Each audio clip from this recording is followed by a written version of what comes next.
Hello and welcome back to Paper Pad Holder and Paper Cutouts help video. This is chapter 2, editing the file in Adobe Illustrator. Here we're going to be talking a little bit about basic editing, and that's editing the colors, adding your own logo, changing the text, etc. My name is Maria. I'm a graphic designer with over 15 years of experience, and I'll be your guide throughout this tutorial. So let's get started. First and foremost, let's open up the Adobe Illustrator file. And there are two different ways of opening the file. So you can go to File, Open, or you can simply, let's open the blue one. Simply drag and drop your file from Explorer to your work surface. Now, there is a strong likelihood that once you download the file, because of different names of folders, different names of your hard drive and mine, you're going to get this information that they couldn't link logo placeholder PSD. So what you do now is go to Replace, find your, let me just find the Elements folder. This would be the main design, and within you'll have this Elements folder, and from here just choose the logo placeholder and click Replace. And once you do, this logo placeholder has been replaced throughout your design. In each and every template you'll get the base, which is basically the folder, and you'll have a template for the paper pad. Now, the first thing we're going to look at here is the Layers panel, and in the Layers panel you can see all these different layers. We have print guides here that can show you a little bit more about how the file will look like when you print it, what you need, what elements you need when you print it. We have the cut lines, and cut lines are important. That's the file you'll be sending to your printer, where you're going to be cutting this element. Where are the bleeds? It's hard to see.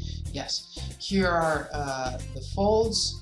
Here is the cut line, and this is basically if you're sending this file to be printed, make sure you send your design with these cut lines included, and specify to your printer service where to look for the cut lines. Just tell them it's inside the file, it's within a layer that's called cut lines, and that will be it. Okay, now let's look at the logo placeholders. This is you will get this default logo placeholder, and what you need to do to change it with your own, and that's where we're going to start, is simply select this logo, go here to, as you can see it's a link file, go here to logo placeholder PSD, edit original. It will open up the Photoshop, and here you can simply place your own logo or type in your own text. Let me just type in something so you can see. Just scale it down a little bit.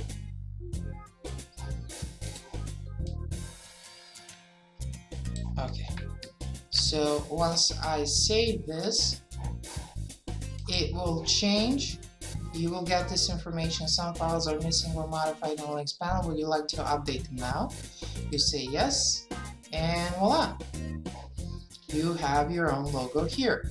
Now, there is another way of changing this. This is why all those logo files are linked to the main file, so you don't have to go and change them in each and every file type. You can also just simply open it up from Elements folder. You can do that first. Go to the Elements, open the placeholder. As you can see, it, because it's linked, it's going to save the default setting. We can go to File, Place, and let me just, I'm just gonna find my own logo. File place, select your own, let's say this is the one we want. Scale it down if you need to. Save it. And once we go back into the Illustrator, it will again give us this notification, and voila, you have your own logo set up. So you can choose whether you're going to put your own logo or you're going to type your own text or whatever, but this is a very easy change for this design. Okay, now let me go back and let's talk a little bit about changing the colors in this design. Changing the colors in Adobe Illustrator is fairly easy.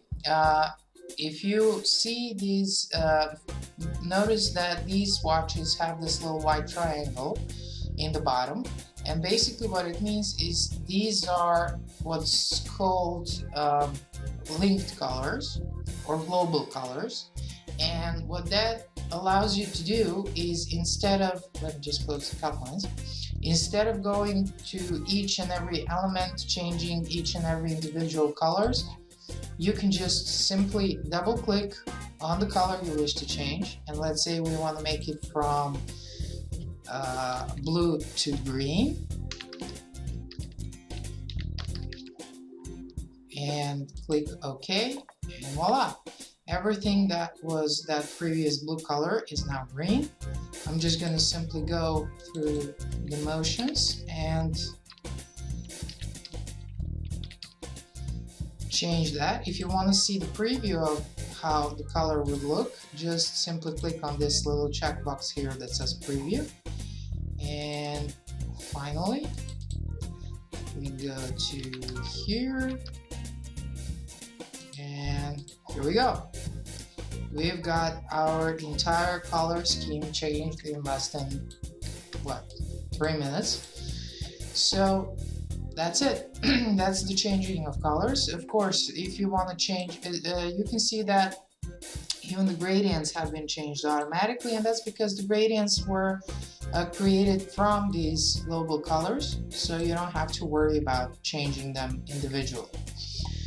Okay, and finally we have text. Of course, you want to edit your text. So there are basically two simple ways. Either you just simply click on this text layer here and double click on it, select everything, and now we can just simply type in our own text.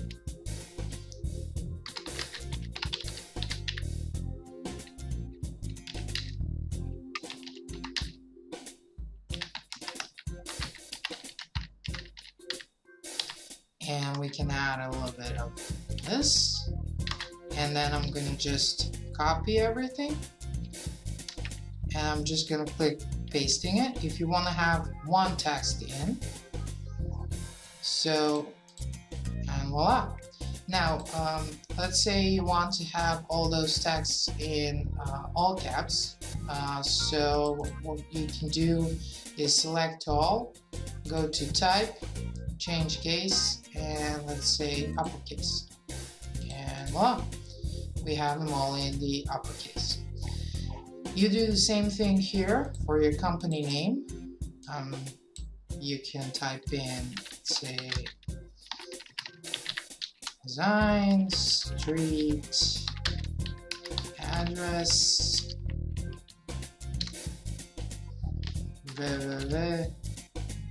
www, or whatever information you want,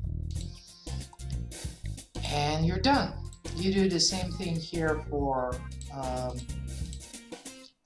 your paper cutout, and that's it. You've edited the file to suit your needs. All you have to do now is print it and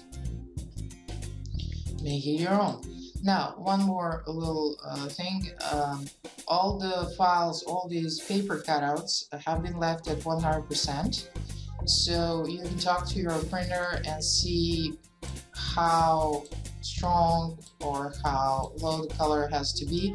Let's say you want to make this side writable, so you're gonna just simply place in the opacity a little bit lower. Since we're talking about global colors, you can do that, and that's it, you're done. All you have to do now is send this file to your printer. Make sure you convert all the text here into the outlines so you can't so your printer doesn't have to download the fonts and have to deal with that. And that's it. Your design is ready to go. This was chapter 1. I'm sorry, this was chapter 2, editing the file in Adobe Illustrator. In the next chapter, we'll be talking about editing the file in Adobe Photoshop. Thank you for watching this tutorial. If you have any questions or you need any additional help with this tutorial, please feel free to contact me via email, and I'll try to respond to you as soon as possible. Thank you for watching, and see you in the next chapter. Bye!